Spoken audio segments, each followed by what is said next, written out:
not coming to the streets because there's anyone who wants your job, really. We are coming to the streets because it's scary that you are in office. It is. You told Uhuru, usiue watoto wangu. And then you've sent your cops to watoto wa wengine. Yeah. The God you serve will visit you. That's true. Very well. You told people, hii government ni ya mwananchi. Mwananchi has the chance to fire and to hire. And then here you are, killing mwananchi, threatening mwananchi, abducting children. You know, you're fighting with kids. Presidents have fought big things by the way. But you're fighting with you're children. fighting with the children of the nation. Yeah. These things should call you to reflect and talk to your advisors like a man. You see, say it with your chest. Guys, can we find a solution? We are still marching on to get what we want as the Gen Zs. It's not an easy task, but God willing, I know we'll come to make it. Yeah. So yesterday, call it the X world. The X world yesterday was on fire. The Gen Zs were there they had a meeting with the president on Twitter, and they spoke their heart or their minds, what they thought was the right to say to the Kenyan president. So, as we can hear or listen to some of the talks of yesterday, let's get to this. I heard today that Murkomen has been arrested in Dubai with 200 million cash, and that Ruto had to call for him to be released. Murkomen is my friend, but what the hell is somebody doing with 200 million cash? Where did he get it from? He said that Ruto produced some list, or SRC produced a list of so-called earnings of public officers, starting with the president going down. And you could tell from that list that the salaries that are announced, even the so-called increments that are purportedly recommended, would never give anybody 200 million cash, would never support anybody buying a watch worth 30 million, which Ruto wears, 10 of them. He changes them every day. Remember, in Latin America, a president was arrested just recently for her gold watches. I hear you have a president who is borrowing trillions and taking jet of 200 million and wearing watches worth 30 million and shoes worth 2 million each. And nobody seems to be bothered. And his salary is supposed to be 1.5 million per month. It's not possible unless you're a thief. And we know that Ruto is a thief. And we know that Rigiji is a thief. And we know that most of the people working for him are thieves. Let's call it what it is. These people are looters. Why are we allowing looters to continue looting when majority of our children are unemployed, cannot get anywhere to work? Why shouldn't these kids and the people who are unemployed say, look, we want our country back so that we can also make a contribution to national development? You're not going to do that if you're not working. And what are you going to do when you say you're going to re-strategize? You're going to sit at home? What are you going to do? What are you going to eat as you quote unquote re-strategize? And really, what is there to re-strategize? The formula was working and is working. The protest brought some concession, but not a complete one, because Ruto simply played games with the people. He pretended that he's not signing the bill into law, but it will automatically become law in 21 days. So what is it that people want? The people of Kenya did not bring the goons on the street. The people of Kenya did not hire the goons to harass them. We know the people who hired them. Why didn't the police arrest the goons? How come they have not been summoned, but individuals using Ruto must go on their ex posts are being summoned? We must call it as it is. It's because Kenya is being ruled by organized mafia, organized criminals. They know they are organized criminals. They don't make no fuss about it. And if we allow ourselves to be divided over pettiness, over parochialism, over things that don't matter, then we have to say we are ready to be slaves for the rest of our lives, and that you're going to have goons and thugs and crooks ruling over you, lording over you, exploiting you, looting from you for the rest of our lives. If you are ready to say that, then you should not be complaining. Don't complain about corruption. Don't complain about police brutality. Don't complain about abductions. Don't complain about overtaxation. This fight is not about overtaxation. Overtaxation was a trigger. This fight is about the culture of impunity, the runaway plunder, and the excesses that we have already spoken about. And these problems started in 1963. They are not new. We have had them generation after generation. And it is false to acclaim that only Gen Zs have been fighting. No. People have died for this country. As I said last week, Pio Pinto was the first known public figure that was assassinated in 1964. His family have not received justice. James Kariuki's family have not received justice. Kungu Karumba's family have not received justice. The families of Arwen Skodek have not received justice. Dr. Robert Uko's family have not received justice. Dr. Odhiambombai's family have not received justice. Chris Msando's family have not received justice. And I could go on and on. Baby Pendo, all of them. There are many. Yes, and the colleagues that died last week have not received justice. So what are you going back home for? What are you folding your tent for? Why are you saying that Ruto is good all of a sudden? And yet he's the one who has killed these people last week. And he did not even send his condolences. He's not even sorry. He's proud of the police that killed them. You want to weaponize Ruto, make him strong, fortify him, say go ahead, kill more? Is that success? So anyone who is talking about let's fold it, let's leave this, we have achieved our aim, was never ever in the struggle, was not genuine from day one. We have to say it as it is. Some people are saying, oh, Miguna is opportunistic. Opportunism are the people who are eating with Ruto. And opportunism for what? There is no organization here to lead. We don't have an organization. There is no government to be opportunistic about. We don't have elections. So what is it that we are opportunistic about? We are not opportunistic because those who are opportunistic are cutting deals with the NIS and with Ruto and are getting paid and are folding and going and have started confusing the people. Let these people not confuse us. Let them not bring division. Let them not bring distractions. Let's be focused like laser beams. I suggest that we occupy parliament. Other people can suggest other things. The reason is that legislation cannot go on. Members of parliament, the majority of them, I believe right now, will either join the people or they will run and go hide. But already, parliament was occupied. Already, parliament symbolizes the passage of the finance bill 2024, the rogue parliament. Already, parliament is emasculated. So we can use parliament as a symbol. If Uhuru Park was open, you could go to Uhuru Park.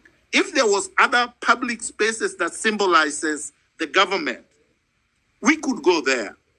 But for now, it has to be one place because if we are scattered, these people will pick us one at a time and then disintegrate us, and then we will achieve nothing, then we will not be able to bring justice to those who died.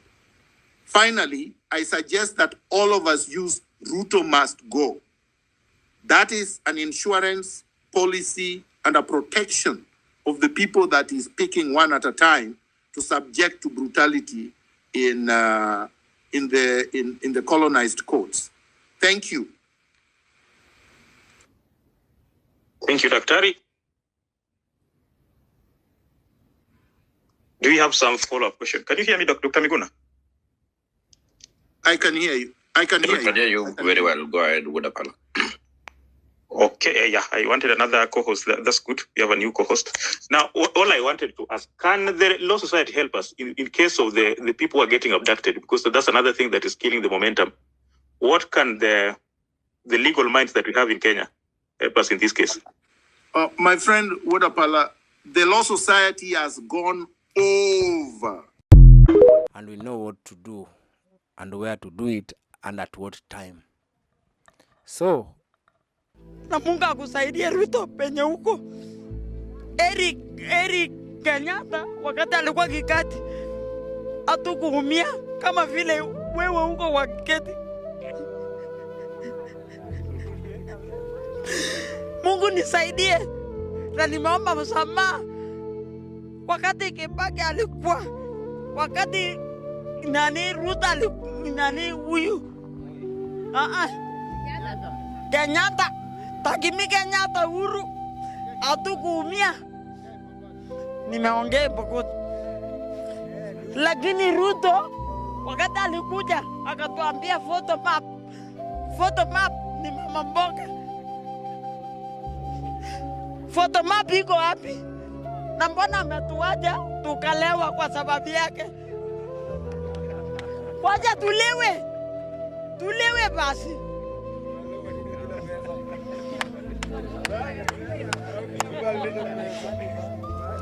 Lagi Arab Ruto kanyo ungatus anyo ngon golei walinyoko walungo kubunwa kenana tukul lenjara turudai nyawagat papa IT unafanya nini huko? Why can't you be a CS of what you studied? We don't have the money. Do whatever you want to do because this government is yours. Si mnashinda mkituambia mlichukua government ni yenu. But I want to tell you one thing. Power is transient. There is a time Uhuru Kenyatta was speaking as if angeenda nyumbani. Right now Uhuru Kenyatta ni raia kama. So that was for today. Just keep tuned on Legal Creation and Online TV. We are the I'm the best platform for expressing what is in you so that other people can understand how you feel about what's going on in the country.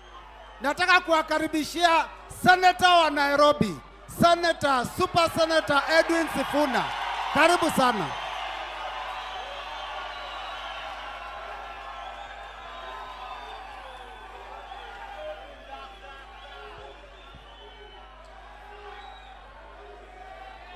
Asante sana. Asante sana. Tafadhali vijana tutulie. My brother Chris, my sister Mama Rex, I honestly do not know what to say. As a leader in this country, I know for a fact it doesn't have to be like this. It doesn't have to be like this. It doesn't have to take the life and blood of young people like Rex for the government to listen to its own people. And we are here to say, poleni sana. I hear from the time that I came here, munasema justice for Rex. I want to ask you people, what does justice for Rex look like? What is justice for Rex? Nilisikia mhubiri akisema yule askari ambaye alipiga Rex risasi tuanze na yeye, si ndio? Ndugu zetu wa IPOA mulikuwa pale wakati tunafanyia Rex upasuaji, tunataka kabla wiki ijayo huyo askari yakuwa amefikishwa kotini kujibu mashtaka. Kama tutapata haki ya Rex, huyo askari alikuwa na mkubwa wake. Kuna jamaa kule Nairobi ambaye ni kamanda wa polisi anaitwa Bungei. Bungei kwa miaka miwili ambayo imepita ameua watu zaidi ya 200 katika kaunti ya Nairobi. Tunataka huyo kamanda wa polisi anaitwa Adamson Bungei na yeye ajikute kizimbani akijibu mashtaka kwa ajili ya damu ya watu kama Rex. Huyo Adamson Bungei na yeye ana mkubwa wake ambaye ni Inspector General wa polisi Bwana Koome, na wewe pia lazima haki ikufikie uende mahakamani na wewe ufungwe. Huyo Inspector General wa polisi na yeye ana mkubwa wake anaitwa Kindiki. Kila siku akisimama ni kutisha wananchi na kuambia polisi waue wananchi jinsi ambavyo waliua Rex. Tunataka na Kindiki na yeye kama kunapatikana haki ya Rex, Kindiki lazima na yeye pia haki imfikie. Na huyo Kindiki ana mkubwa wake. Mnamjua? Mnajua mkubwa wa Kindiki? Kama tunasema justice for Rex, lazima Ruto must. Lazima Ruto must. Mimi nataka niwaambie ndugu zangu ambao ni wa Gen Z, ile vita ambaye mnapigana ni vita sawa ambaye sisi wanaazimio na wana ODM tumepigana. Mimi si lazima nikuwe kiongozi katika taifa hili, lakini tunataka tuwe na uongozi ambao it works for every single Kenyan in this republic of ours. Mimi nataka nitawaliwe na mimi na Gen Z, and you have to tell us the sort of country you want to see, and we don't have to be leaders. We are giving this country to you, so you must paint a picture of the country that you want to live in, ile ambayo inafanya haki kwa kila Mkenya. Kwa hivyo mimi nataka niwaambie, tutasimama na nyinyi, tutajiunga na nyinyi, tuko hapa kwa ajili yenu. Lazima haki itendeke ndani ya taifa hili letu la Kenya. Na mimi nataka nimalize kwa kusema, what the people of the Republic of Kenya are saying, hata kama we ni kiziwi utasikia. Mtu asiwadanganya ati anawaita mikutano, sijui anatengeneza komiti, sijui anaingia kwa X ama space. Mimi nataka niseme, sisi wana ODM tunasikia vile mmesema. Mmesema Ruto must. Sasa yeye anajifanya asikii vile mmesema. Amesikia ama hajasikia? Mnataka mikutano? Mnataka mikutano? Mnataka kamati? Mnataka nini? Mnataka nini? Amesikia hata akijifanya kiziwi. Asanteni sana, Mungu awabariki. Asante. Ama Mkamba ama Mtaita, ni sisi wote tumesema no to the finance bill. Ajue hivyo. Thank you very much. Nimesikia hata uchungu mwingi sana wakati hii. Afadhali mungenipeleka pale kwa mili ya watoto ya mama. Watoto ya Rito wamekufa. Mnasuia wabunge 28, mnaua watoto 500. Hiyo moyo nani atalipa? Ama damu ijatosha kukunywa na Ruto duniani? Hajatosha damu. Alitumaliza Eldoret. Mimi ni mmoja wa kumalizwa Eldoret. Tena anatufuata mpaka huku. Lakini ni ubaya yetu sababu tuliambia na hatukusikia. Ruto aambiwe finance bill si kubwa kuliko watoto. Yes. Finance bill si kubwa kuliko dunia. Na ajue sasa hii ni mwanzo. Hajawamaliza. Wako uhai na wamebaki wengi kuliko wale ameua. Hasikii hata huruma aone watoto ya watu wa jamani. Ruto ni nini anataka? Msimuniambie hata nyinyi. Anataka tuishe. Si ana uwezo wa kusema now finance bill isiende na hiyo vita ikuishe. Anasema iendelee. Naye wabunge wananunuliwa kama wanawake. Wabunge ya Kenya wamekuwa wanawake. Si hata afadhali tuvae suruali sisi wa mama. Mimi nimesikia uchungu shwale. Mimi hata afadhali muniue muashe watoto. The young generation. Yeah, afadhali mtuue sisi wase. Mumetuashia nani? Sasa huyo kijana amekufa hapo. Mama yake amewashwa na nani? Ama baba yake. Akituua ataongoza nani? Shaitani. Wacha niwase kuongea. Mungu ni ambaye ninaomba. Uchomee Ruto dege juu. Ungoje uonge. Mungu ninaomba.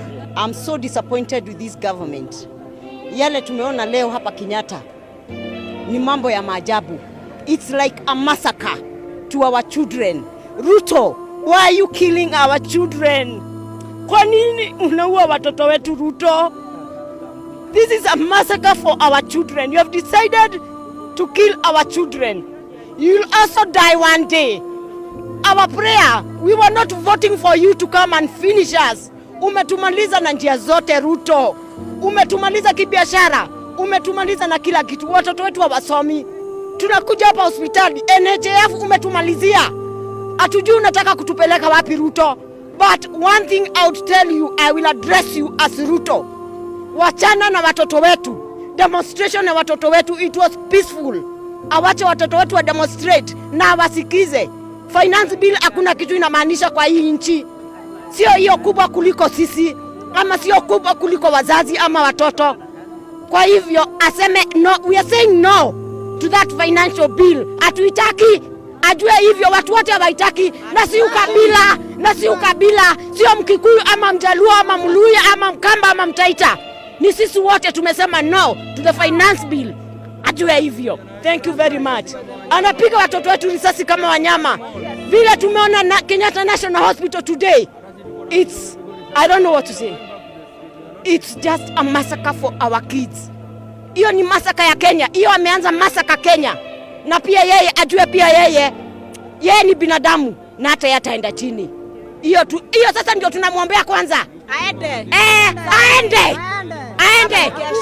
Tuliambiwa na Uhuru tutalia, na ni kweli leo tunalia. Uhuru alituambia na leo tunalia. Aende huko kwao.